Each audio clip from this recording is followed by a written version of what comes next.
Chisel. Here. Bell Richard. Here. Carlson. Here. Luce. Here. Lohr. Here. Rustad. Here. Johnson. Here. Okay, do we have a motion for approval of the agenda? Make a motion. Motion by Carlson Second. and second by Bill Richards. Roll call. Carlson. Aye. Bell Richard. Aye. Chisel. Aye. Lohr. Aye. Rustad. Aye. Johnson. Aye. Luce. Aye. Okay, agenda has been approved. Is there anyone that would like to address the council on an issue that's not on the agenda? Anyone like to address the council? Go ahead, Mr. I'm Darren Swenson, representing the Decorah Chamber. Just wanted to thank the city, the police department, the street department, and the city for their support of the holiday parade last Friday. Thanks, Mr. Mayor, for leading us off in your bug, and it was fun to see the fire department get the new aerial truck out for everybody to see Friday night. And it wasn't warm, but it wasn't too cold, and it was a great community event, and we appreciate the city's support. Thank you for helping with that. There was lots of kids out there, lots of kids. You're on that. Any other public comment? Seeing none, we'll move on to the consent agenda, which include the minutes of the November 21st meeting. The claims, item C is renew Class B native wine license for the Stone Path, including Sunday sales. Item D is renew Class B native wine license for Donlands.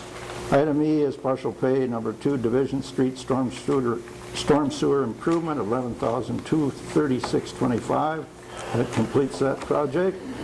Item F is partial pay number 6 Sweet Parkway Road improvement of $18,286.88, and that's 99% complete.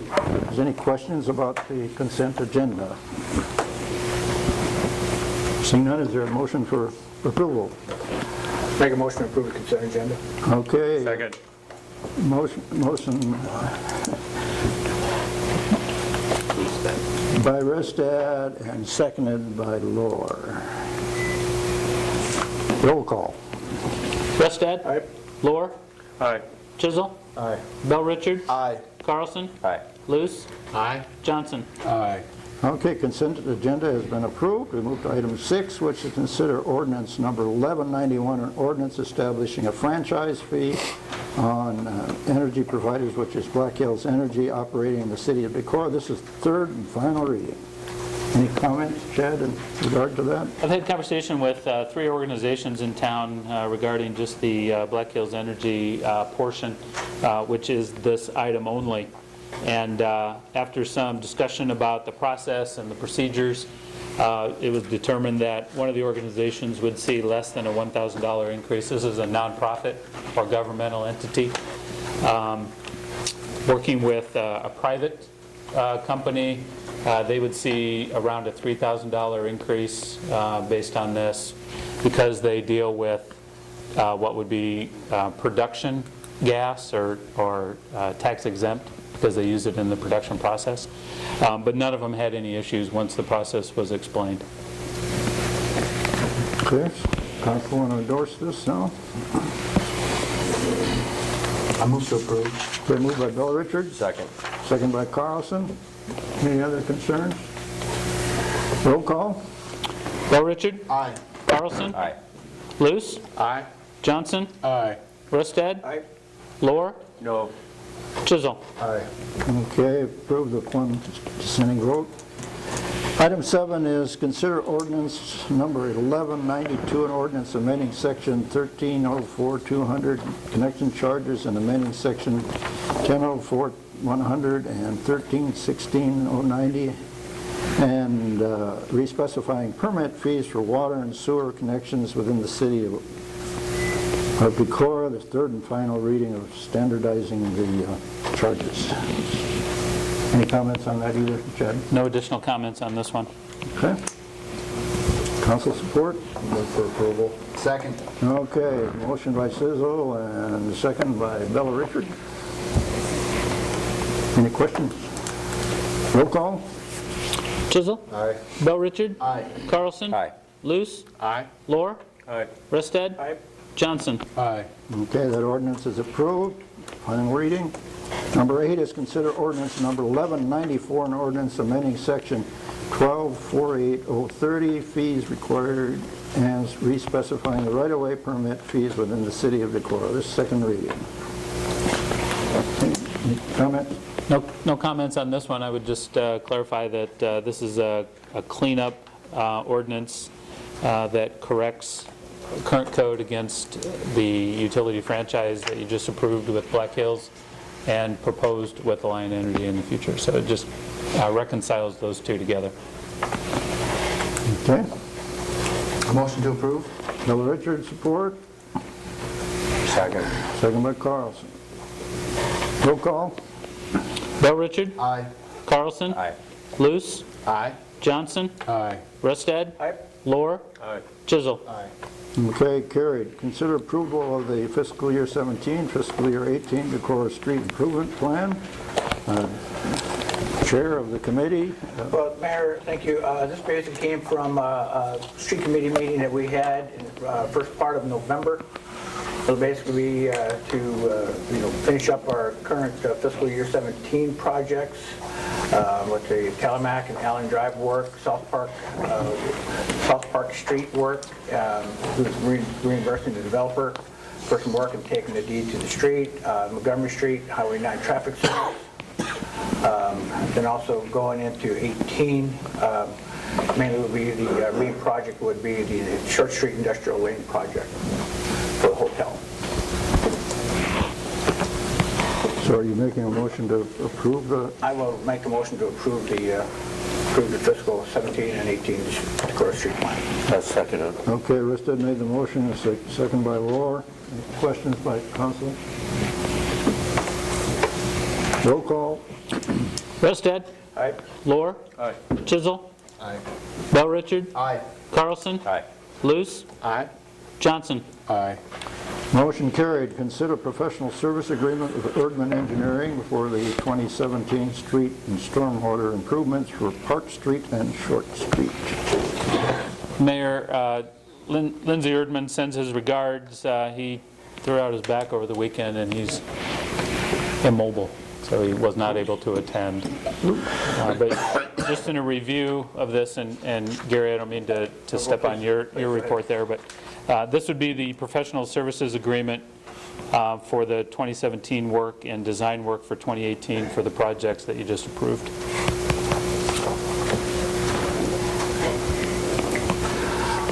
I'll make a motion to approve the professional services agreement with Urban Engineering Okay, Ristad made the motion for for 2017. Second. supported it, and it was seconded by Lohr. Any questions? Roll call. Rustad? Aye.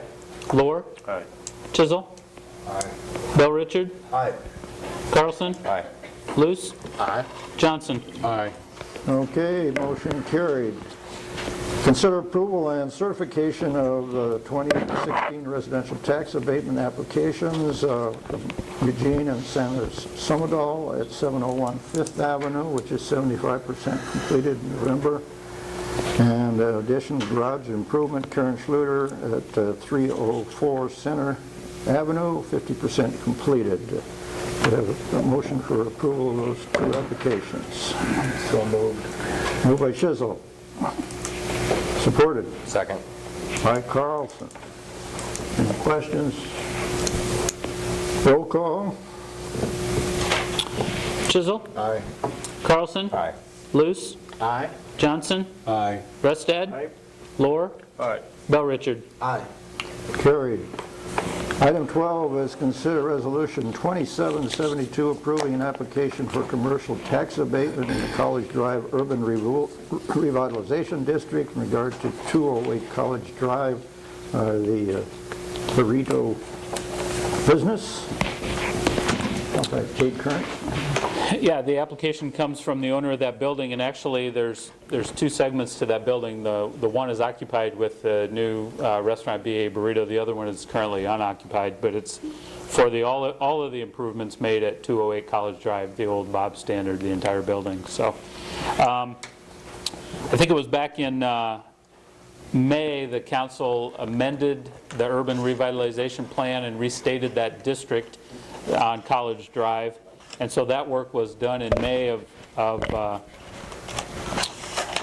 June of this year, earlier this summer. So that work's been done. So at this point, you're simply certifying that the improvements have been made and that you'd certify the abatement to the county assessor, who would then apply the abatement on January 1, just like the residential abatement program that you have in the 2 applications that you just approved. In this case, though, your plan spells out 2 different scenarios for the rebate at the developer or the applicant's choosing. In this case, the applicant has chosen the 10-year rollback or phase-in of taxes as outlined in your background notes. And that's their prerogative to choose. The other is a 5-year schedule. And the 10 years graduated from 80 on down is the 80 down to 20. The other year is a 3-year schedule. Oh, excuse me. No, Yeah. Oh, you're talking about the home, sorry.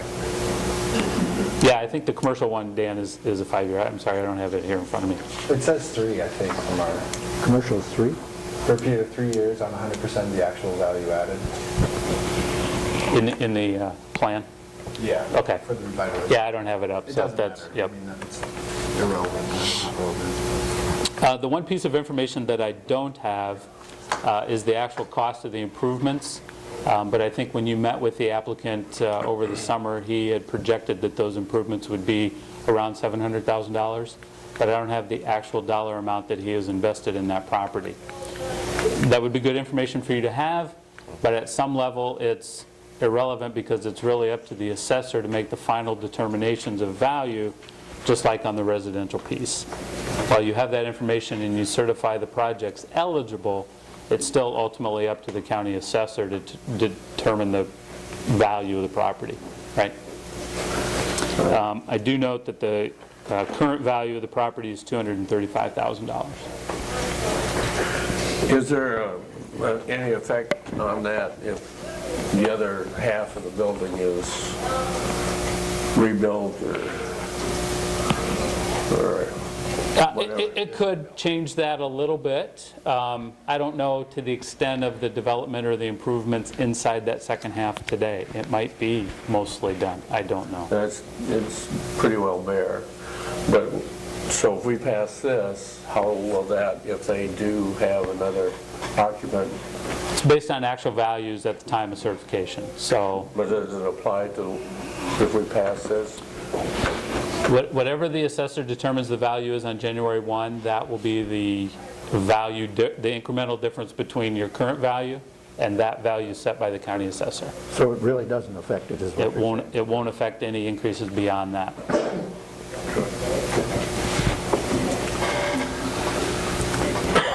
You said it would be good to have that information. It doesn't really matter. I mean, you don't have It doesn't matter, but, I mean, you'd like to know, yeah.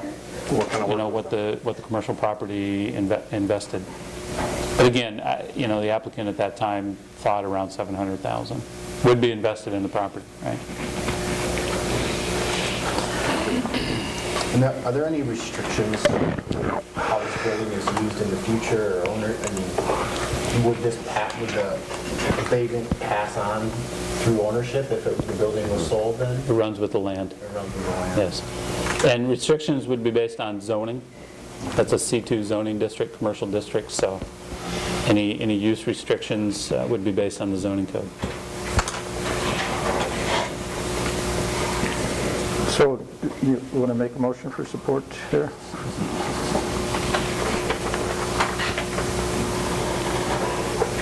Yeah, I would motion to approve resolution 2772. Okay, motion by Bella Richard. Second. Supported by Carlson. Anything else need clarification? Roll call? Bell Richard? Aye. Carlson? Aye. Luce? Aye. Johnson? Aye. Rustad? Aye. Lohr? Aye. Chisel? Aye. Resolution has been approved. We're down to reports. City manager. 2 reports coming out of meetings last week. On Thursday of last week, we held a a small meeting with representatives from MediaCom Communications in regards to some service outages and issues that they had through the latter part of November in the community, and just talked through what those basically service outages or shortages were, how they had intended to correct those. Ultimately, I think it was a result of some equipment upgrades and some problems with software and implementing that new equipment that resulted in the degradation of service. They've resolved those issues. I think service is back to expected levels. There were a couple of residents that were looking for basically some type of an apology from MediaCom, some type of acknowledgement that there were deficiencies in customer service and how the company handled the issues. MediaCom kind of talked through those, the representatives that we had here. They are going back and looking at some type of community-wide either statement or I don't know what they'll come back with, frankly, but they agreed to take it back in-house and kind of reassess just the customer service piece and how they handled the issues and who they notified when and how. I appreciated the fact that they came up here to talk to us about the situation. Could their customer service be a little better? Maybe. I don't know. I wasn't affected as a personal customer. I'm a MediaCom customer, but there were some in the 100 meg to 150 meg per month category of internet service that were affected. I think that was generally the category that had service failures. So I guess just stay tuned and we'll see how MediaCom comes back and responds to that. The second meeting that was held Thursday afternoon was in regard to municipalization of electric utility. There were a couple of council members meeting with some community folks that were interested in exploring this idea a little further. I think the meeting was kind of exploratory and developed probably more questions than it answered. But I would recommend Andy as the utility chair that maybe you set a formal utility meeting to talk through that issue with Alliant Energy and their representatives and just see what further questions the council might have or the utility committee might have on that. As you know, this came out of considering the amendment to the Alliant Energy franchise agreement for implementation of the franchise fee. There were several representatives from the community that came forth and said they were very interested in establishing a municipal electric utility, and should that conversation be had before you consider a franchise agreement. So you probably need to spend a little more time studying that issue. Ken? That's all I have. Thank you. May I? Go ahead, question. Have you had contact with DNR and that flyover population count? I have not made that contact yet, Chuck. I know you asked me that last time, and it's on my list. So. Okay. Seeing Lindsay isn't here, can you tell me what that work on Highway 9 on the west side, what that is? Out in the gully out there, below the pump station? Yeah, going up the hill towards the airport. Yeah. In that area. That was actually storm damage work, and so those are repairs coming out of the flood events of late August or September. And is that FEMA money? We will apply that project to FEMA. We'll see how they address that, but yes. One other question here. When we okayed that fruit stand at Burroughs, wasn't that for just a temporary stand, and was that supposed to be moved at end of the summer? Well, you didn't really approve it. You just said he needed to be on private property, which he is. So. Okay, so we never gave any approval for. Okay. On private property. I thought it was supposed to be a temporary stand. Yeah, I don't think he's out there currently selling, is he? No. No, I mean, Looks like a permanent stand. whether it's up or not. I Right. thought it was supposed to be moved. I can contact him and see what his situation is, but it is on private property. So. Okay. Are you done, Chuck? Yes, I'm done. Thank you. Department head. Okay, just briefly, we are wrapping up our recruitment process with our payroll clerk, and with any luck, we hope and our expectation will be that we'll have more information for you at our next meeting. So, All quiet back there? Well, And we've got some department heads that are out chasing deer around and whatever, so we're a little light staffed today. well, they better not be chasing them right now. Okay, council, any councilman? Nothing for me. If I could get the utility committee together afterwards to set that meeting, that'd be great. That's it. Sitting in on the MediaCom meeting, it was very interesting that if there was a lot of citizenry impacted by the situation, not too many called MediaCom to let them know at all that they were having a problem. I think there was 36 maybe citizens who actually called MediaCom. So if they had wanted to get, as the one person stated, that they had gotten a full refund for that downage, you have to let them know that you're being impacted to have any hope of getting any kind of a reduction or refund of your charges. So encourage citizenry to let people know when things don't work. Anything over here, Chuck? That's it, Mayor. Kurt? Nothing, Mayor. Just, you might respond that you've done with the personnel pretty well. Sure, I will. We met earlier this afternoon, or earlier this evening, to talk about supervisory salaries and have made some recommendations for the Budget Committee to consider for this year. They'll impact the budget about $16,622 from the general fund, $1,947 from the water fund, and potentially $8,447 from the wastewater treatment plant fund, spread over, I think, 6 different salary groups, or I should say positions. Okay, thank you. Are we ready for adjournment? So moved. The meeting is adjourned.